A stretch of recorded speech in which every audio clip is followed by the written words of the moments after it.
महंगाई में पिसी हुई आवाम को किस तरह स्लैब के जरिए लूटा जाता है। अब ये स्लैब क्या है और इसे किस तरह लूटा जाता है, इस खबर की तफसील आपके साथ शेयर करते हैं।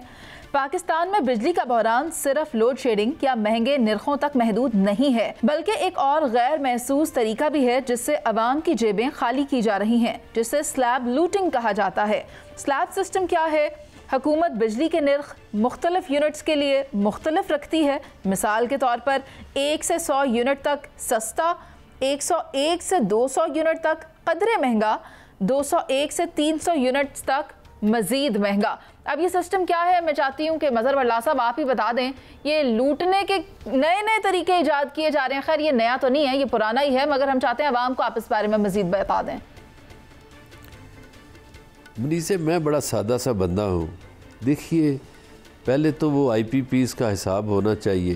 वो IPPs की जो लूट मार है वो कौन से ख़ानदान हैं, किन ख़ानदानों के चश्मो चिराग हैं जिन्हें पाकिस्तानी सरमाया मुफ्त का माल समझ के डॉलर्स की सूरत में दे दिया जाता है। इस पे तहकीक कर लें, सुनने वाले भी, आप लोग भी। फिर आप देखिए कि पाकिस्तान में बिजली महंगी कैसे दी जा रही है। इसमें फ़र्ज़ करें 100 यूनिट तक आपको 500 रुपया आता है बिल, तो जो ही आपका 101 यूनिट होगा तो आपका बिल 8000 हो जाएगा। ये लूट मार का क्या अजीबोगरीब तरीका है। अभी आप देखें एक और काम, एक जुर्म ही सरजद नहीं हुआ और कहा गया है कि ट्रैफिक चलान आपने 12 अरब के करने हैं। वो भाई, लोगों को जुर्म तो सरजद होने दो। जुर्म से पहले ही तय कर लिया है कि इतने चलान करने हैं। तो ये एक ऐसी हुकूमत है जो जाली फार्म 47 वाली हुकूमत है। इसने फ्रॉड के ज़रिए लूट मार का प्रोग्राम बना रखा है। भाई, लोगों को लूटा जा रहा है और हर तरीके से लूटा जा रहा है, हर मोड़ पे। आप सिर्फ बिजली की बात क्यों करती हैं? पाकिस्तान में देखें, इंडस्ट्री इसीलिए तो तबाह हुई है कि हम मैच नहीं कर रहे दुनिया के साथ।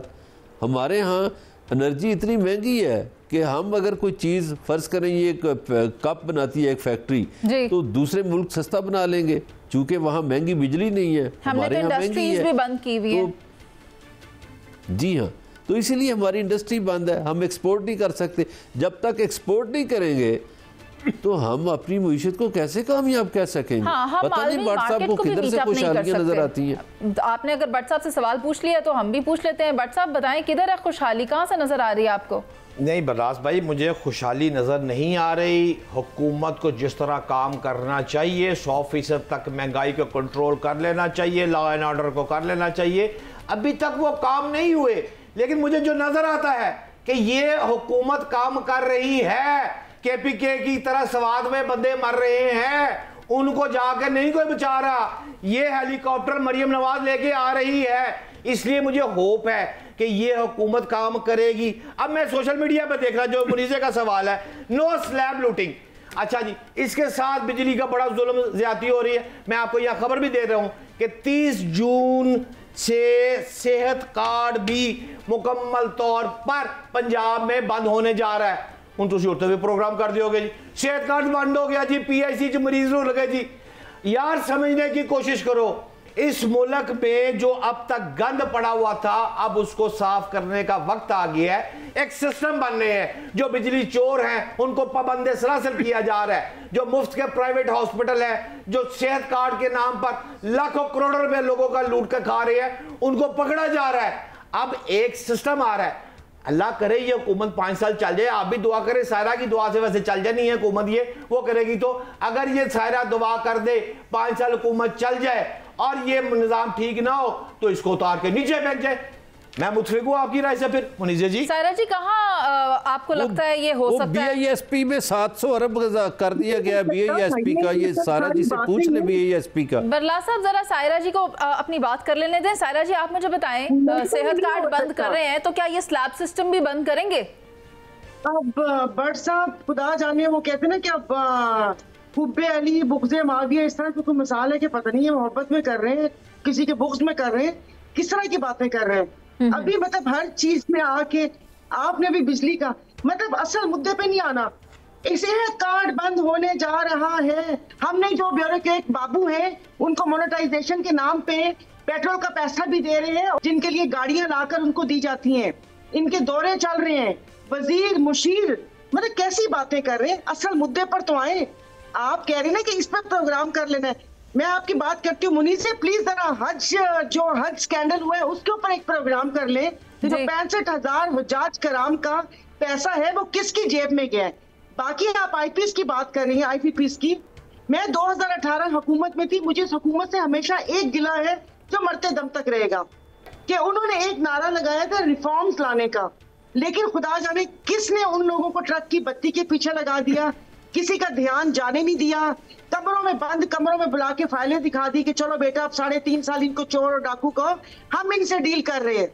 ये आईपीपीएस में आधी तो अपने पाकिस्तानी है, हुकूमत खुद उसमें है, हुकूमत खुद उसमें है, मतलब कोई इनको कटहरे में नहीं। जो मुद्दा है उस मुद्दे को कोई भी नहीं उठा रहा, सब आए बाएं शाएं कर रहे हैं। इनका गिरबान पकड़ते क्यों नहीं है नून और पीपल्स पार्टी का, कि किस तरीके से आप लोगों ने आईपीपीएस हमारे आफ्टर ऑल सवाल यही है, क्या पाकिस्तानियों को इंसाफ मिलेगा? आप मुझे बता दें सलमान आबिद साहब कि ये स्लैब लूटिंग किस तरह से हो रही है, क्या लोगों को कोई रिलीफ मिलेगा? कह रहे हैं कि सहूलत देंगे, लोगों के लिए रिलीफ पैदा करेंगे, मगर किस तरह करेंगे? क्या इस स्लैब सिस्टम के जरिए करना है इन्होंने? देखें, एक तरफ बिजली की कीमतों में होशरबा इजाफा, दूसरी तरफ बढ़ती हुई लोड शेडिंग, और तीसरी तरफ ये जो टैरिफ की बात आपने की है, स्लैब की बात आपने की है। अंदाज़ा लगाइए दुनिया का अनोखा मुल्क होगा, अगर मैं 201 यूनिट बिजली खर्च करता हूँ तो मुझे जो है 201 यूनिट का बिल नहीं देना, मुझे 300 का यूनिट का बिल देना है। ये क्या बदमाशी है, ये क्या जबर है, ये क्या जुल्म है उस पाकिस्तानी अवाम के ऊपर। बिजली की कीमतें भी बढ़ाएं, लोड शेडिंग भी करें और फिर टैरिफ के नाम पे लूट मार करें। अभी आप उठा के देखें कि किन किन लोगों को बिजली माफ है पाकिस्तान में। इस पाकिस्तान की रूलिंग एलीट जो है उनके किन किन के घरों के अंदर बिजली माफ है, किन किन के टैरिफ माफ हैं, किन किन के घर में लोड शेडिंग नहीं होती। ये सारा हुक्मरानी का निज़ाम किसी एक हुकूमत का पैदा करदा नहीं है, इसमें सारी हुकूमतें शामिल हैं। सवाल ये है कि आप लोगों को रिलीफ देने की बजाय उनको आपने ट्रक की बत्ती के पीछे लगा दिया है। आपको याद है ना बिलावल भुट्टो साहब क्या कहते थे, आपको याद है मरियम नवाज क्या कहती थी, आपको याद है हमजा शहबाज क्या कहते थे, 200 यूनिट माफ, 300 यूनिट माफ, 200 यूनिट माफ। आज वो कहाँ गए यूनिट माफ करने वाले, मुझे बताइए। आज जिस तरीके से लोगों को कुचला जा रहा है, आप जाके देखें 4-4, 5-5 घंटे की मुसलसल लोड शेडिंग हो रही है, और आप कह रही है कि जनाब बिजली के टैरिफ के ऊपर जो है ना वो लूट मार ना करे। तो ये सारी अयाशी कहाँ से हुक्मरान तबका करे, लीड करे जो वो करना चाहते हैं। सायरा जी आप 10 सेकंड्स में अपनी बात कह लें। नहीं, मैं कह रही हूँ सिर्फ गर्दिशी कर्जे में, क्योंकि मैं पावर कमेटी की मेंबर भी थी, गर्दिशी कर्जे में जितने थाने हैं पूरे मुल्क में और बड़े बड़े इदारे, सिर्फ आप उनका बिल देख लें कि वो कितने डिफॉल्टर हैं। मुशर्रफ दौर में जब उन्होंने जर्मन से एक के इलेक्ट्रिक का सरबराह बना के बुलाया था, उस बंदे ने बताया था, उसकी रिपोर्ट मौजूद है, मैं आपसे शेयर करूंगी, कि 90% जो चोरी है वो ये जो हमारे कहते हैं कि क्या बोलते हैं, शुरफा बोलते हैं, क्या अशराफिया, वो करते हैं। तो अशराफिया, हाँ, बदमाशियां है, वो अशराफिया नहीं है। 90% ये बदमाशियां करती है और 10% अगर किसी गरीब को करता है तो मैं वो बोझ 90% का 10% पे नहीं डाल सकता। और भट्ट साहब, सेहत कार्ड बंद करने के बजाय ये तो 700 अरब बढ़ा दिया आपने बेनजीर इनकम सपोर्ट का, आपकी गवर्नमेंट ने, वो बंद करवाएं। ठीक है सायरा जी, आपका पॉइंट आ गया है। जो जिम्मेदारान हैं उनके खिलाफ कार्रवाई होनी चाहिए, खासतौर पे लोड शेडिंग का खात्मा होना चाहिए, टैरिफ के नाम पर जो लूटमार की जा रही है उसको खत्म होना चाहिए। ये जो कहते हैं कि हम रिलीफ देंगे, ये सिर्फ और सिर्फ आवाम को तकलीफ दे रहे हैं।